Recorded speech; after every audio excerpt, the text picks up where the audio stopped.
right, you are back with comedian David Boyle and I'm Quitting Alcohol podcast. It's Monday again today and the world is a fucking bleak place on Monday.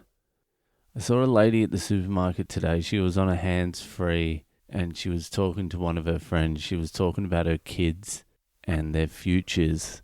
And she was having a laugh and talking about what they're going to do as they grow older. And she was really positive about the future. And I'm like, what fucking planet is this bitch living on? What fucking world are you living on? We are on the verge of a fucking catastrophe. I don't even know what it's going to be, but I can feel it in my fucking bones. And this bitch was just having a giggle. There are so many people out there unprepared for what is coming. It's just going to fucking melt them. You got to be mentally prepared. Can anyone else feel that? Can anyone else feel impending doom? Or at least a long period of fucking disaster? I'm not even talking about climate change or the economy or natural disasters. I'm talking about a general fucking doom. It really shook me to my core watching that lady just giggle. She was rich too. So I guess that goes part of the way to the smile and the giggle and the positive outlook on life. When I saw it, it made me think about what I'm doing. I'm just working to keep people off my back. I'm working so people don't fucking hassle me. So the last few Mondays I've been talking about some of the shitty fucking jobs I've done over the years. Out of all the employment I've had over the years, I've definitely spent more time unemployed than I have employed. On the dole. Welfare. And I can tell you this right now, it's harder than fucking working. Anyone who has spent a substantial amount of time on the dole in Australia knows how hard it is to keep that going. It's a fucking mentality being unemployed. It's a jail. It jails you, it traps you in it and doesn't release you. Once you're in the system, it's so hard to fucking break out because your thinking patterns change. All you think about is that $520 sweet dollars a fortnight that you used to get. I used to do a bit of cash work to supplement it here and there. And then sometimes not. Sometimes it'd just be the $260 fucking dollars. This is how you get trapped on the dole. Because you start doing the math. You're like, well, I get $260 a week on the dole. Plus I maybe pick up a day or two extra work here and there. I'm getting about $500 a week. If I get a full-time job, I'm a shit kicker with no skills. So, maximum I'll be earning like $650, $700 a week. That's for a 40-hour week. I'm doing like 8 hours now for $500. Why would I do 32 extra hours for $100? See, it doesn't work, man. I'm just going to stay on the dole. That means you can't own a car. You can't afford that. You can barely afford rent. You can hardly afford any tattoos. I don't know how people get their meth. And then you get stuck in that 2-week cycle. And when you're unemployed, you know what's coming once a fortnight. You try and push it out of your head. You try not to think about it, but once a fortnight, you have to go down to Centrelink, the fucking dole office. And that is reason enough to get a full-time fucking job. Because when you're down there handing in your form, you are with the absolute dregs of society. And refugees, a lot of refugees. But the non-refugees are the dregs.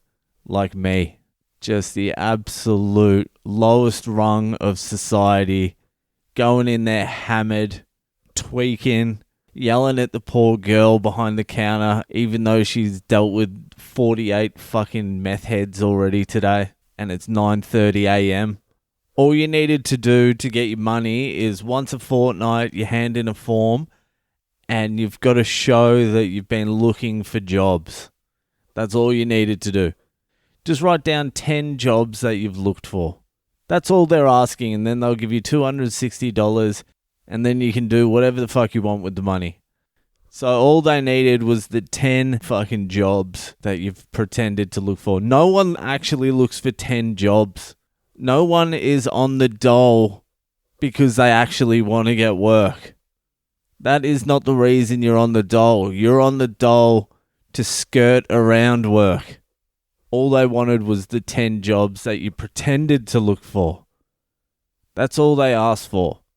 At least put something in the box. At least write something in the box. And we'll give you the money. And I don't know, I can't speak for every dole bludging loser, but I never managed to actually write down 10 jobs. Even fake jobs. I would put in my own name. I'd be like Boyle Construction, Boyle Engineering, head supervisor of Boyle Engineering. You had to put in the company name, the name of the person you contacted, and the number. I would walk into the Centrelink office with my crumpled up form, and I'd be like, can I please borrow a pen? And then I'd just start writing in line. Boyle Construction, 98764532. Contact Glenn or Marshall. That was the hardest thing about unemployment, was coming up with the fake names and the fake companies and the numbers. The number was easy. You just go 95 and then any combination of how many numbers? 6. So you go 95472839. Easy. 95624896. The numbers was easy, but you try and come up with 10 fake companies and 10 fake names every 2 weeks. It's hard. Steve Menzies Plumbing. Obviously the contact is Steve Menzies, and the contact number is 95962686. Then Gary Archibald Dance Studio.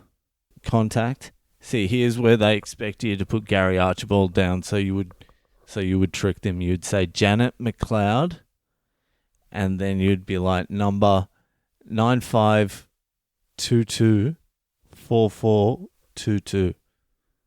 Throw in some doubles sometimes. I spent years doing that. I spent fucking too many years doing that. You used to be able to work cash construction jobs and be on the dole, but you can't really do that anymore because they all want fucking insurance. But it's a trap. Don't get stuck in the unemployment trap because it's so hard to break out of, because your whole fucking mentality shifts. You just become a loser. You become part of the system. It's almost like begging for money. You might as well go out and fucking beg like a real man. Anyway, as soon as I quit this job, I'll be back on it. Oh, I can't wait. Fucking sleep-ins, staring at TV sounds good to me. Alright, that's it. I'm done tonight. Thank you to everyone who's been sending me messages. I appreciate your messages. They give me a little bit of a boost. Keep rolling them in. I love it. Add me on social media. I'm Boyle Comedy on Instagram, Facebook, and Twitter. And if you can be fucked, go to Apple Podcasts and give us a rating, review, subscribe, do all that shit. Tell your friends. See you later.